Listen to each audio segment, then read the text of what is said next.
ஒரு நாள்ல 24 மணி நேரம் நமக்கு இருக்கு. ஆனா ஒரு நாளைக்கு வெறும் 4 மணி நேரம் மட்டும் நம்ம ப்ரொடக்டிவா எந்த ஒரு கவனச்சிதறலும் இல்லாமல் வேலை பார்த்தோம் அப்படின்னாலே நம்மளால பல உருப்படியான விஷயங்களை பண்ண முடியும் அப்படின்னு சொல்றாங்க.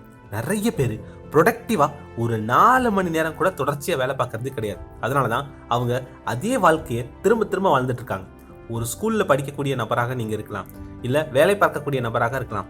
தினமும் 4 மணி நேரம் எந்த ஒரு கவனச்சிதறலும் இல்லாமல் ஒரு வேலையை பார்க்க 9 சிறந்த வழிகளை தான் நம்ம இன்னைக்கு பார்க்க போறோம்.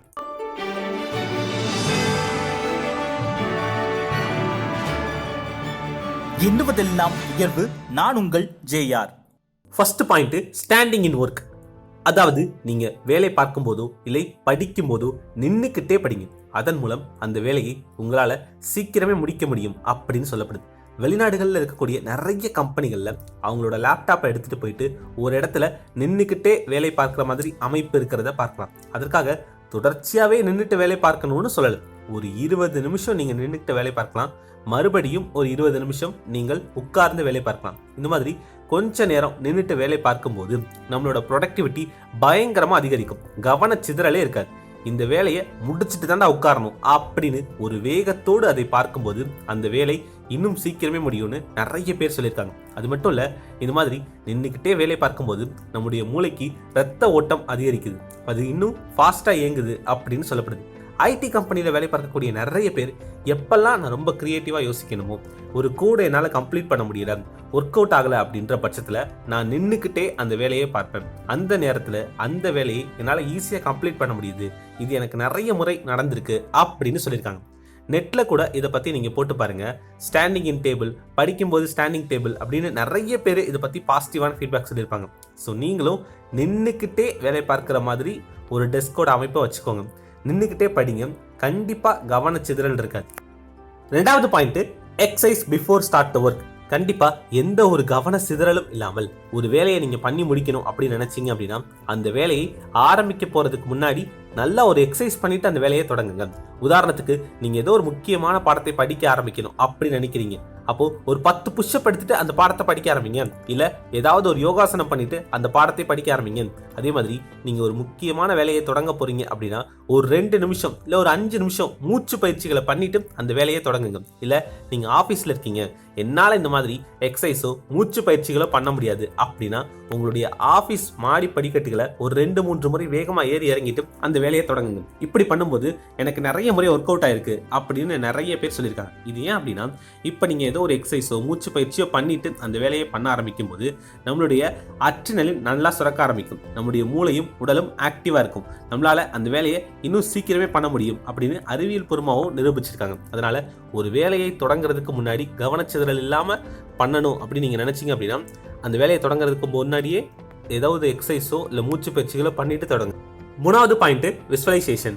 இந்த டெக்னிக்கும் நிறைய பேருக்கு உதவி இருக்கு. இப்போ ஒரு வேலையை நீங்க அடுத்த 2 மணி நேரம் தொடர்ந்து பார்க்க போறீங்க. அப்போ அந்த வேலையை ஒரு அரை மணி நேரமா 4 ஷெட்யூலா பிரிச்சுக்கோங்க. முதல் அரை மணி நேரத்துல என்ன வேலை பார்க்க போறோம், அதை எப்படி பண்ணி முடிக்க போறோம், அடுத்த அரை மணி நேரத்துல எப்படி ஆரம்பிக்க போறோம், எப்படி முடிக்க போறோம் அப்படின்னு ஒவ்வொரு அரை மணி நேரத்தையும் உங்க மனக்கண்ணுல இப்போ விசுவலைஸ் பண்ணி பாருங்க.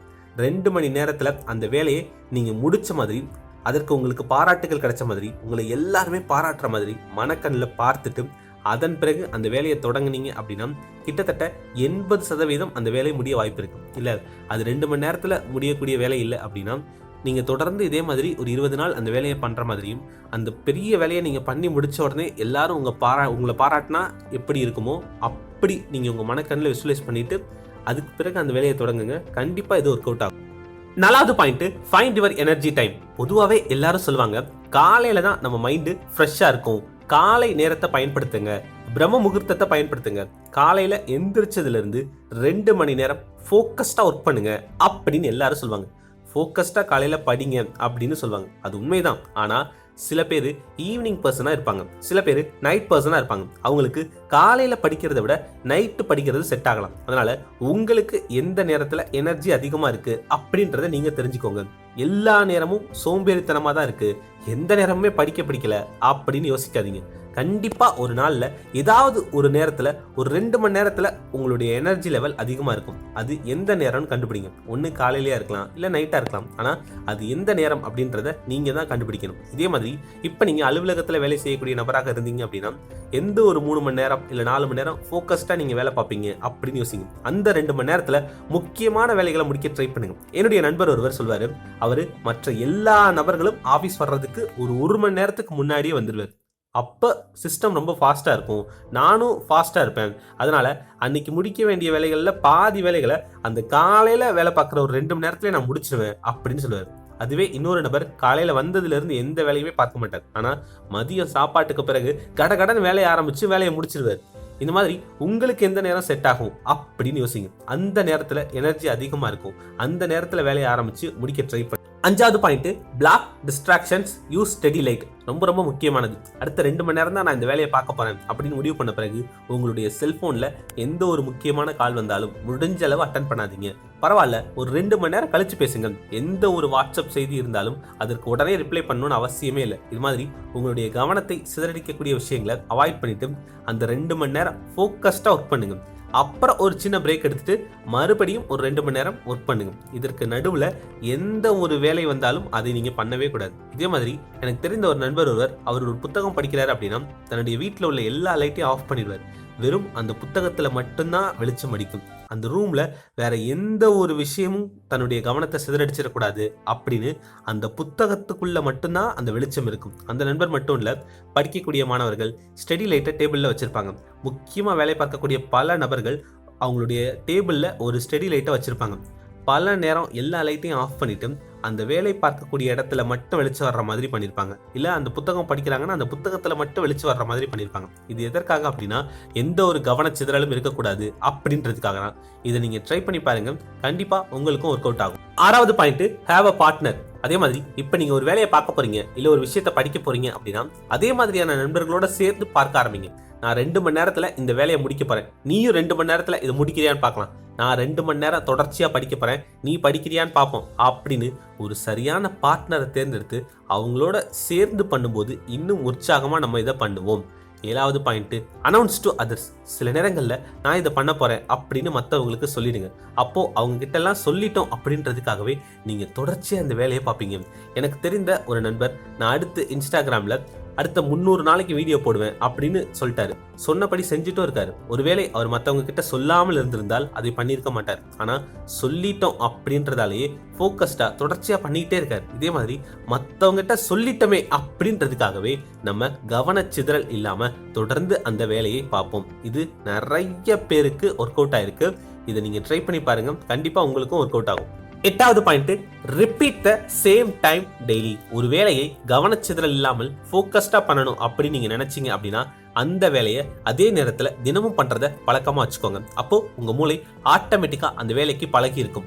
அந்த நேரம் வந்த உடனே நீங்க ஆட்டோமேட்டிக்கா அந்த வேலையை பார்க்க ஆரம்பிச்சிடுவீங்க. அதனால ஒரே நேரத்தில் அந்த வேலையை பார்ப்பதை பழக்கமா வச்சுக்கோங்க. கண்டிப்பா கவனச்சிதறல் இருக்கவே இருக்காது. 9வது point, use visual timer or count down clocks. ஒரு சின்ன கடிகாரத்தை வாங்கி வச்சுக்கோங்க. அப்படி இல்லைன்னா கவுண்ட் டவுன் கடிகாரங்கள் நிறைய இருக்கும். அதுல 2 மணி நேரம் கொஞ்சம் கொஞ்சமா குறையிற மாதிரி செட் பண்ணி வச்சுக்கோங்க. இல்ல சாண்ட் கிளாக், மணல் கடிகாரங்கள் பார்த்துருப்பீங்கல்ல, மணல் கொட்டிக்கிட்டே இருக்கும். இந்த மாதிரி சில விஷயங்களை உங்க டேபிள்ல வச்சுக்கோங்க. அப்போ 2 மணி நேரம் தான் இருக்கு, இன்னும் 1 மணி நேரம் தான் இருக்கு, இன்னும் அரை மணி நேரம் தான் இருக்கு அப்படின்னு நம்ம ஃபோக்கஸ்டா அந்த வேலையை பார்க்க அந்த கடிகாரங்கள் உதவும். கண்டிப்பா கவனச்சிதறல் இருக்கவே இருக்காது. அவ்வளவுதாங்க. இந்த 9 விஷயங்களை நீங்க தொடர்ந்து ஃபாலோ பண்ணீங்க அப்படின்னா உங்களால கவனச்சிதறல் இல்லாமல் ஒரு வேலையை தொடர்ந்து பார்க்க முடியும். இப்போ ஸ்கிரீன்ல தெரியுற இந்த இமேஜை ஸ்கிரீன்ஷாட் எடுத்து வச்சுக்கோங்க. முடிஞ்சா இது ஒரு பிரிண்ட் அவுட் எடுத்து கூட உங்களோட டேபிள்ல ஒட்டி வச்சுக்கோங்க. எப்பெல்லாம் கவனம் சிதறுது அப்படின்னு தோணுதோ அப்போ இதுல ஏதோ ஒரு விஷயத்த பண்ணுங்க. அது நீங்க மூச்சு பயிற்சி பண்றதா இருக்கலாம், இல்ல ஒரு 20 நிமிஷம் நின்றுகிட்டே வேலை பார்ப்பதா இருக்கலாம், இல்ல உங்களுடைய பார்ட்னர்கிட்ட அந்த விஷயத்த சொல்லிட்டு திரும்ப பண்றதா இருக்கலாம்.